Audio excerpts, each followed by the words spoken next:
Hi guys, what's up? Welcome to another episode. Today we're going to talk about a very simple topic that it can be a very important one though, which is setting up the drums. So I will set up each part of the drum, starting from the stool, going on to all the rest of the drums, and I will explain the reason why I choose certain heights and certain distances and how I set up the drum kit, so that hopefully this will help setting up your drums too. Let's do it. So the first thing we want to set up is the stool. We want to have the height of the stool so that when we sit on it, we will have our knees bent a little bit more than 90 degrees. So that when we will raise our legs to have our ankles free, we won't do much effort. Because if we have our knee raised to the hip height when we raise our leg, we won't still do a lot of effort. Instead, if we go over the level of the hip, we will have to use more of our muscles. We will do a little bit more effort, and that will maybe create some stress in our back and create some problems in our balance. Instead, if the stool is too high, we won't have a good balance and we will tend to lean in front because we won't be comfortable in reaching the pedals, and so we will tend to sit in the front part of our stool, putting all our balance towards the front, which won't be a good thing neither because it will be hard to have our ankles free then. Then the next thing we want to place is the bass drum or the bass drums, based on if you have one or two of them. As we can see, our feet are not completely straight when we sit. So we will have to place the bass drums based on our feet angled, so that we don't have to force our posture once we're seated, but we can stay relaxed and keep our natural positions. The distance between the bass drums and the stool, it's also based on the length of our legs and how we are. So let's just sit on the stool, relax, and let the feet and legs position tell you where to place the bass drums. Our feet shouldn't be too much under our knees or too much in front, because in both cases this will create problems either in the balance or in having our legs too stretched, and so our muscles already in a stretched position, and then when we will have to activate them and play the pedals, this will stop us from being completely relaxed. Once we've placed the seat and the bass drums, we can go on placing the drums with the snare drum.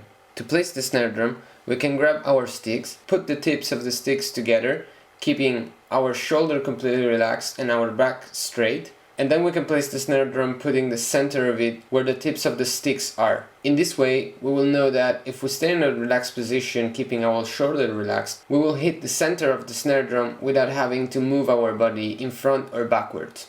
As for the height of the stool, we want to have our elbow bent 90 degrees in the moment in which the stick will impact the snare drum. We can then tilt the snare drum in a way that when the stick hits the surface, we have a perfect rim shot and we don't have to bend our wrist or assume any strange position in order to play a rim shot, but that it will be natural, just letting our forearm fall.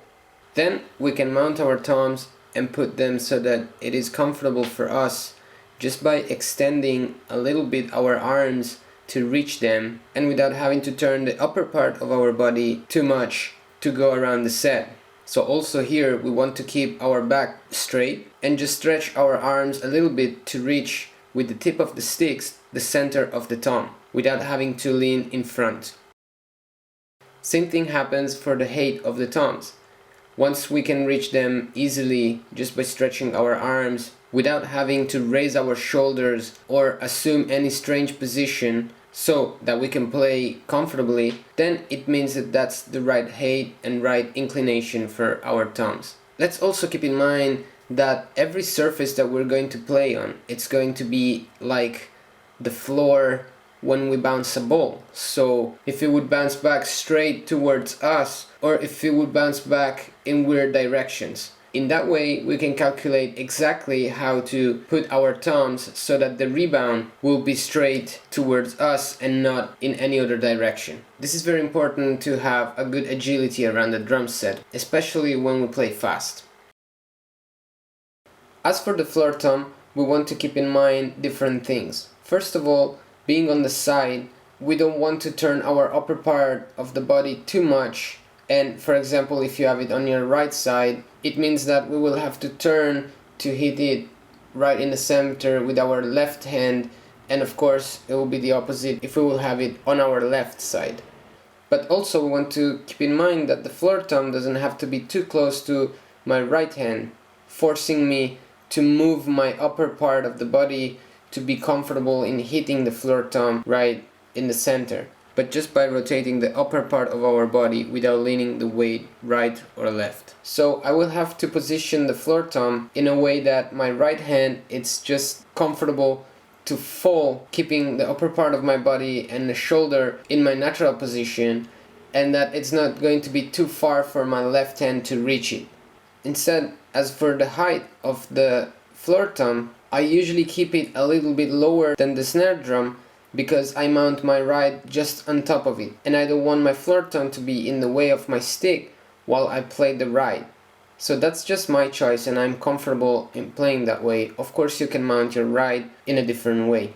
But also here, let's keep in mind that the best height is always when we don't have to stretch too much our arm to hit the floor tom, and that the stick bounces back straight towards us naturally. Then we can go on and mount all the other drums that we have based on how we placed the drum kit. Once we've placed all the drums, we will want to start to mount cymbals, and the best way is to start from the cymbals that we will use the most. For example, the hi-hat or the ride are usually cymbals that we use a lot to play grooves. So starting from the ride, we want to put it in a way that we can keep our shoulder relaxed and reach it just by opening our forearm and lay the stick on top of the ride. As for the hi-hat, for example, I have multiple pedals, so I cannot mount the stand too close to the snare drum, but I will still put it in a way that I don't have to move my shoulder or lean towards the hi-hat, moving the weight of my body. So I always try to keep it comfortable and so that my shoulder stays relaxed. That's also a good position for me to play open hand, which I sometimes do for bomb blasts or just to play a groove leading with my left hand. Then we can place all the other cymbals using the same method. So first of all, making sure that they won't be in the way when we will play the toms and the floor tom. We have to have enough space and the freedom of going around the set without having to be careful on hitting any cymbal. Then we will have to keep in mind that they will still have to be reachable just by extending our arms and not by leaning in front or laterally to reach them. So always make sure that once they're out of the way of the toms, you can still reach them just by stretching your arm and they're not too far away. Or that you have enough space to actually stretch your arm and reach the cymbal and they're not too close. For example, I place my Chinese cymbals in a way that I can extend my arm so that I have enough space to hit them powerfully. Then we will also have to be careful on placing some cymbals on top of others without making it hard for us to play. For example, in my case, the hi-hat, which has a crash cymbal and a china on top of it, I always make sure that I leave that space that allows me to play freely the hi-hat. So just remember to place every part of the drums based on your body and how you're comfortable, and not based on how it looks or how other drummers set the drums up. Sometimes it can look good, but can be uncomfortable and can really affect your playing, other than hurt your body in the long run, if we keep assuming weird positions to reach and to play each part of the drums. Okay, so now that we know how to position every part of the drums, we should be able to play way more comfortably, and it will really help our playing, and we will know in a very few minutes exactly where we want to position every part that we have to play. So just by measuring the length of our arm with the stick and making sure that we will be able to reach every part of the drums without leaning and moving our upper part of the body, and without having to stretch our arms too much or play and have weird positions and adapt ourselves to the drum kit, but having the drums set up adapt to ourselves and our body. So I'm pretty sure you're going to change some setup of your drums, and hopefully you'll be able to play more comfortably.